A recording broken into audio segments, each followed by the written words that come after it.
Welcome to Shamba Shape Up Uganda. We are traveling all over Uganda to find hard-working farmers. We want to celebrate them while giving them the knowledge they need to make their farms more productive and adapt to climate change. We want to support them to get better yields and increase their income. We will see how farmers can benefit from our experts' advice and turn their farms around into a profitable business, while learning from each other in so many ways. Join us on these journeys and share in the farmers' experience on the Shamba Shape Up Uganda. Put it up.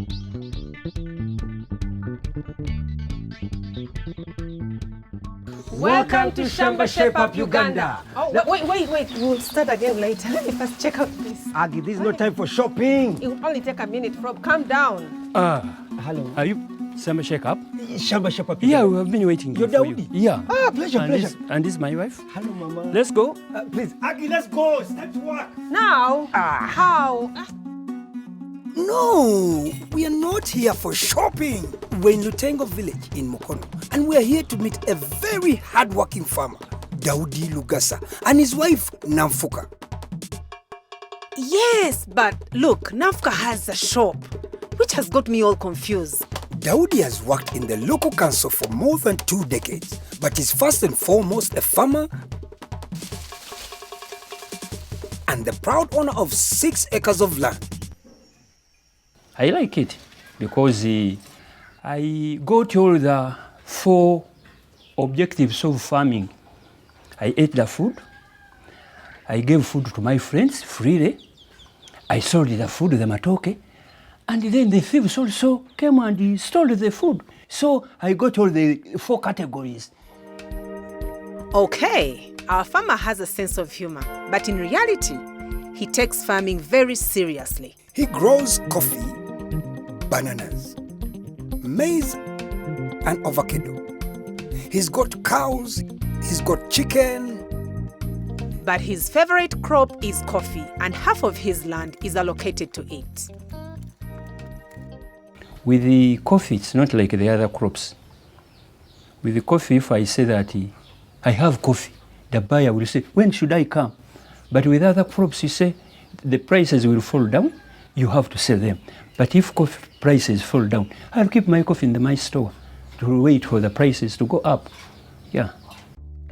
Last season, Daoudi harvested approximately 585 kilos of coffee out of his 3 acres. Not nearly enough for our expert Andrew Magombe of Cafe Africa. Our farmer says his soil is not fertile anymore and his coffee suffers from pests and diseases. But our expert Andrew is passionate about coffee and knows all there is to know, so he'll have the solutions. The challenge of the coffee wilt disease is visible. Okay. For example, the tree we are seeing here, it shows the clear signs of the coffee wilt disease. Now, this one is a fungal disease, which has no cure. This is spread by the tools we use. A farmer ignorantly works on one tree, and as he goes to work on the other tree, he's carrying the disease. So it is transmitted heavily, and mainly is the tools that we use. Okay. So to control that, we disinfect these tools. Whenever you are working on the tool, use spirit. Use it for cleaning the tool before you go to another tree. Okay. If you can't use spirit, then you can use jig as an option. But spirit is better. Spirit, they are all okay. Okay. But for jig is so concentrated, so you have to dilute it. 1 part of jig to 5 parts of water. Secondly, this tree will not cure, for example, if it's affected like this. So we uproot and burn. Don't just cut and burn. The issue is uproot. Uproot means dig out the roots. Cut this tree in this very area, then all this debris, gather it and burn it from that point. What if I cut this wood and I take it and I use it as firewood? If you are going to use it for firewood, bring a good container, like a sack, pack all your wood there, carry it to the kitchen where it will be used for firewood. Now, the other third way of controlling it is after you have uprooted, you now use resistant varieties.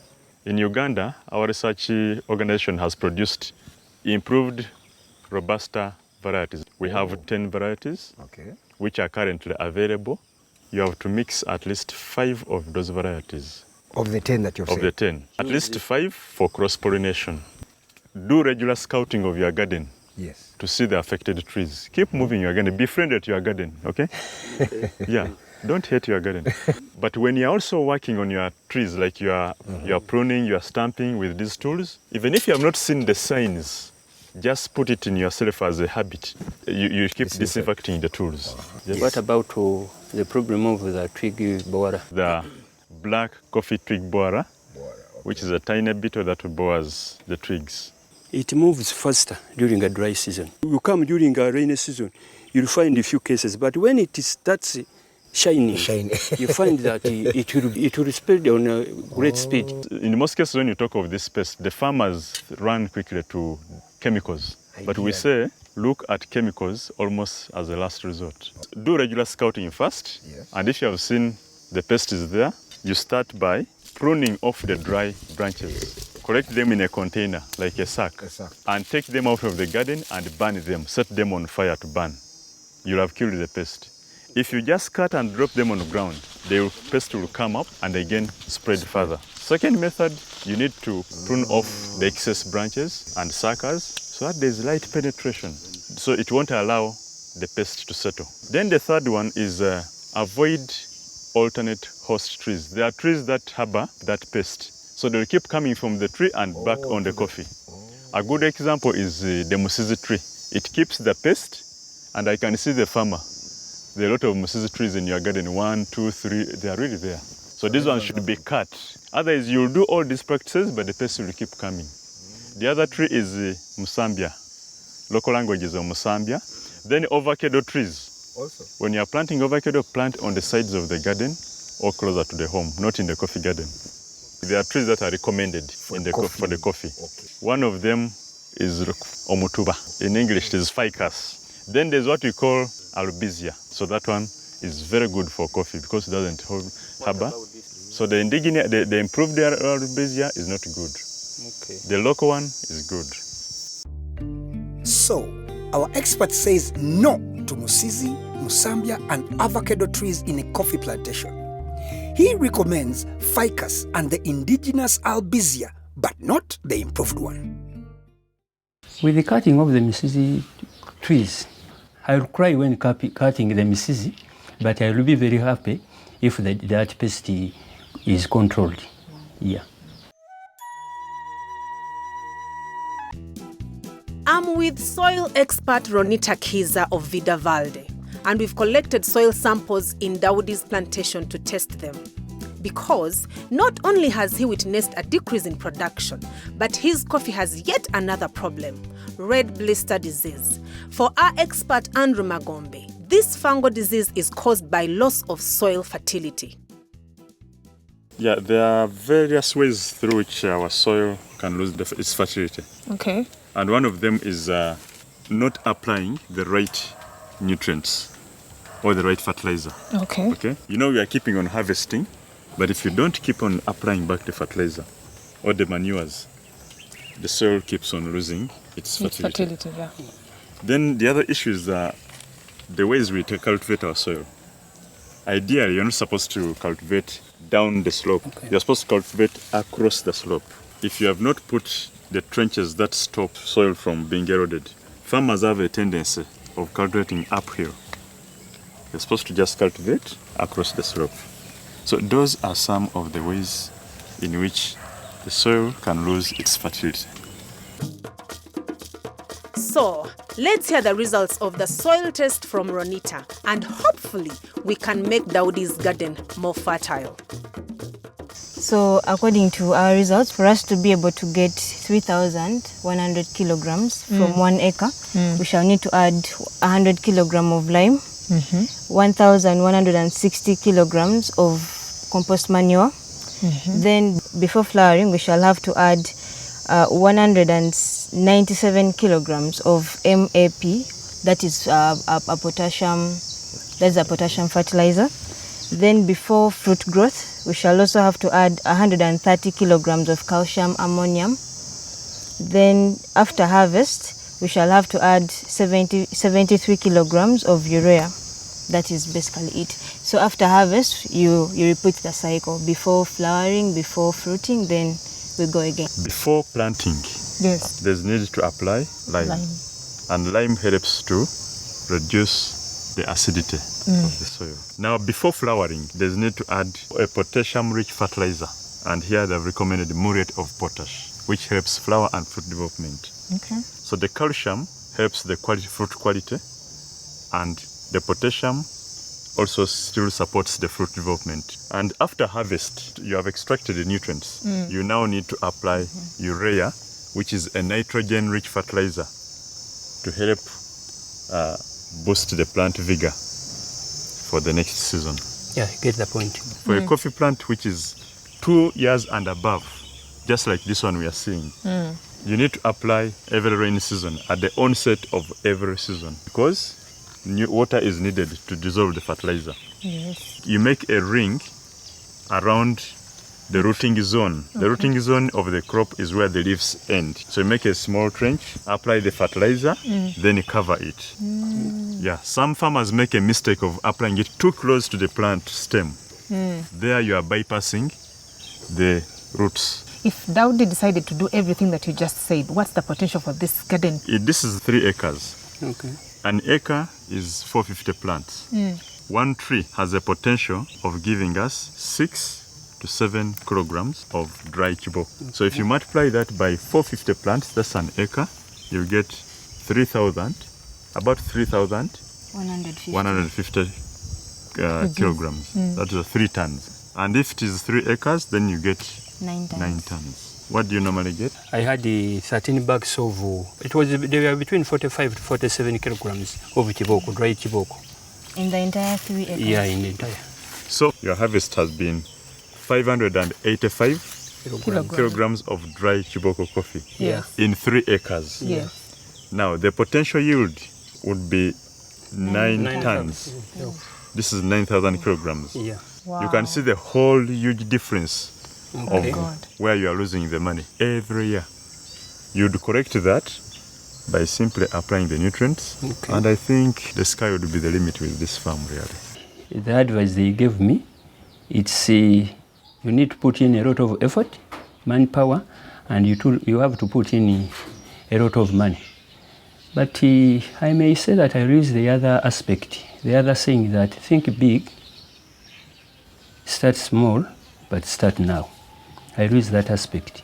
I'll start slowly, until I make sure that I finish up the garden. Well, after all this, Daoudi can only increase his production, right, Frob? Yes, Aggie, you said it, and there will be more after the break. Welcome back to Shamba Shape Up Uganda, Karis. Like seriously? To Shamba Shape Up Uganda.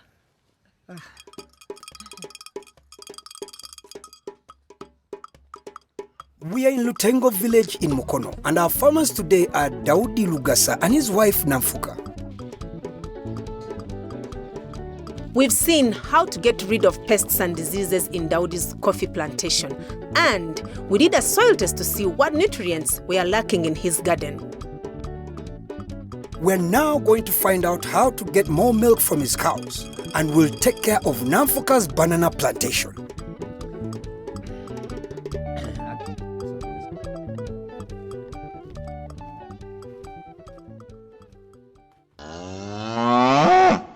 Daoudi has 1 cow, a heifer, and 2 calves.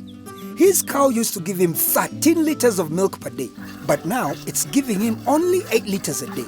So what happened? I mean, milk is important for home consumption and income. So we brought in Ronald Nwajira from CKL Africa to see if he can advise Daoudi on how to feed his cows correctly to boost their productivity. Before I reach on the feeding, I will start with the welfare. Welfare. Okay. So for the cow to do very well, yes, the shed must be well raised, which would not bring stress to the cow. Once the cow has the stress, its production is also narrowed. Okay, yes, true. We also have to look at where it is sleeping. So if the cow is not resting very well, it means you have effects in terms of productivity. We also look at what it takes water. When you go to human beings, what is life? Equally so to cows. Because when you look at milk composition, water takes the biggest part. Yes. When you look what is in the shed now, it must be clean. And you are also avoiding other associated diseases which are brought by unhygiene. This condition will allow the growth of some bacteria. The cow will be the host. So it will have to cause some of the diseases like mastitis. This mastitis will affect the udder. And the udder is his bank. It is the bank for the milk. So, and it is one of the diseases that is very hard to treat, Mr. Daoudi. So here I would encourage you to make sure that the environment here is clean so that you don't have issues of those mastitis. It looks like Karisa's got his work cut out for him. But knowing him, he's already on it. But what about the feeds for the cows, Mr. Expert? What do you normally feed these cows? The elephant grass. Elephant grass? I have coriander and the banana peelings. So in the beginning I used it to supplement, but as the milk went down, you look what you put in and what you get. So that's why I stopped supplementing the so-called concentrate. Now when you look at what we have found here, we have only found napier. This is just for feeding the cow for maintenance. It means it needs other feeds that can help the cow to boost its immunity, to boost its energy.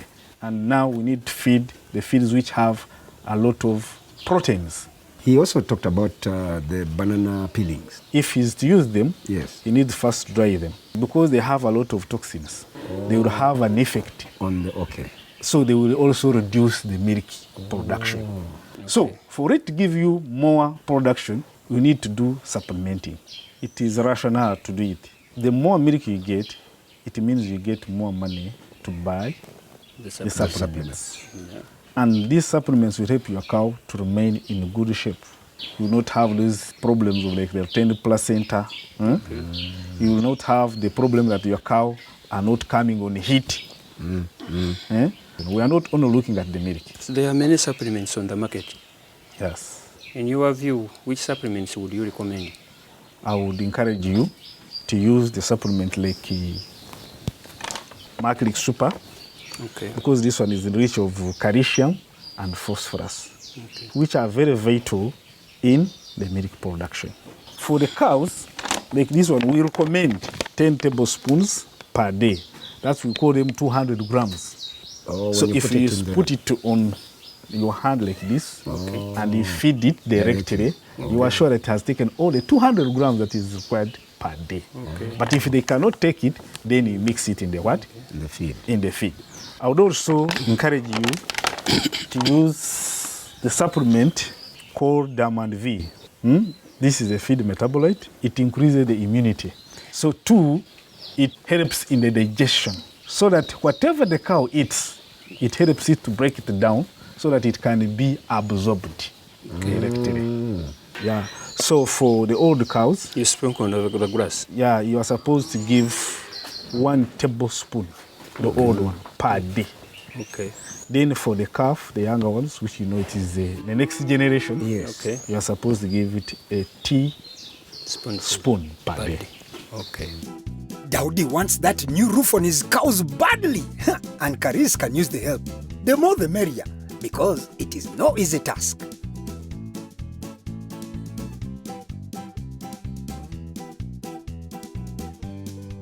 Daoudi's wife Nanfuka sells clothes, but because of COVID, her business hasn't been doing so well. So she relies on her banana plantation to bring in extra income. I just know that she sold when I see there is fish or meat which I didn't buy. I say, hey, did you sell off a bunch? She'll say, yeah, I sold off the other bunch. Or at times you may find when she has brought me a trouser, a shirt. Then I just nod my head, that the plantation is doing very well. Only the plantation has met with misfortune just a day before we arrived. The strong winds have uprooted her banana trees. Dr. Godfrey Seru, our expert from National Agricultural Research Organization, NARO, knows exactly why it happened. It is the work of nematodes and weevils. The nematode, the plant falls with the corn. roots. And it shows that the roots were already weakened, eaten up, and they had rotten. But for the weevils, it will break from that joint between the stem and the corm. Now for the weevils, every time you harvest, if you see any sign of weevils, you have to trap. How do you trap? Now once you cut... Are there the traps there? No.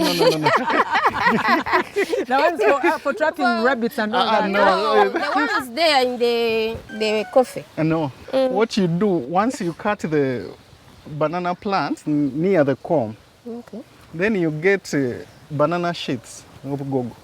You cover that surface which has been cut. Then you leave it for about a day or two. You come back, the mature weevils will Be out. have come out and on the surface of the corm. Then you pick them and you kill them.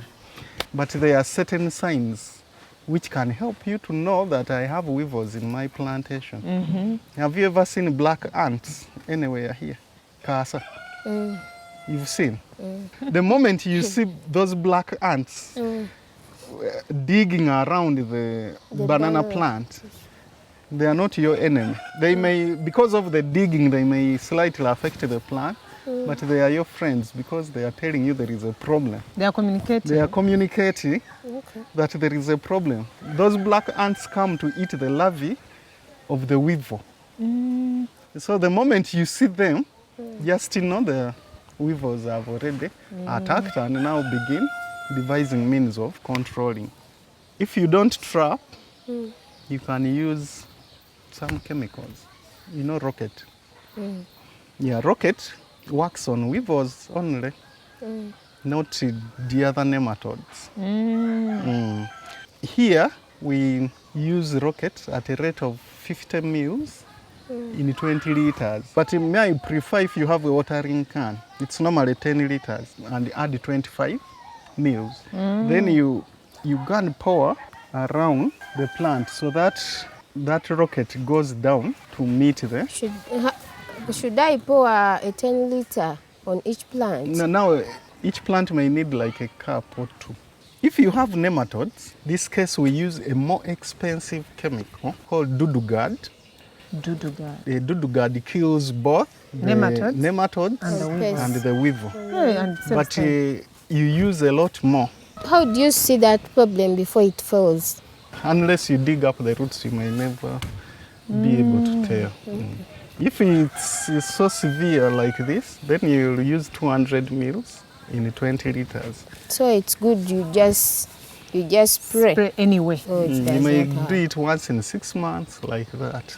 But even in absence of nematodes, so depending on how you've been applying the manure, it can also cause lodging. How? Once you put the manure very close, the roots will grow on the surface, leaving the entire corm on the surface. In that case, once wind comes, the roots will not be firm. Yeah, so we need to apply manure correctly. Preferably, we should use the decomposed because the decomposed has cooled down. How do you know that it is now decomposed? Do you know? when it is becoming like soil. And it has earthworms in it. That shows all the heat has gone out. Okay. So now, dig a small trench around, and that trench should be about a foot or more from the plant. Okay. Then you put that manure in that circle. After I cover? You can cover afterwards. Okay, so thank you so much, Doctor, for that information. And Joelia, I am thinking, and I'm very confident that you've learned a thing or two, and by the time we come back here, you're going to carry some bunches with us, right? Yeah. Okay, so thank you so much for your time. So, to control weevils in your plantation, you can either trap them or use rockets. But if your trees are also affected by nematodes, Dudugard will get rid of both nematodes and weevils. I'm happy because I think we managed to help our farmers and our work here is done. Yes, and wow, look at the shed. They finished it at last. And it looks good, right? I was preparing to do that. But I would have done it as I had done it, just improving on the roof, but not improving on the welfare of the animals. But now both have been done. The roof has been improved and the welfare of the animals has been catered for. And indeed, I thank the improvement which has been done. Okay, let me go and find Aggie. I'm sure she's shopping again. Aggie, it's time to go.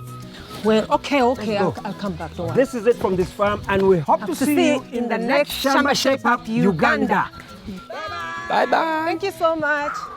Ta-da.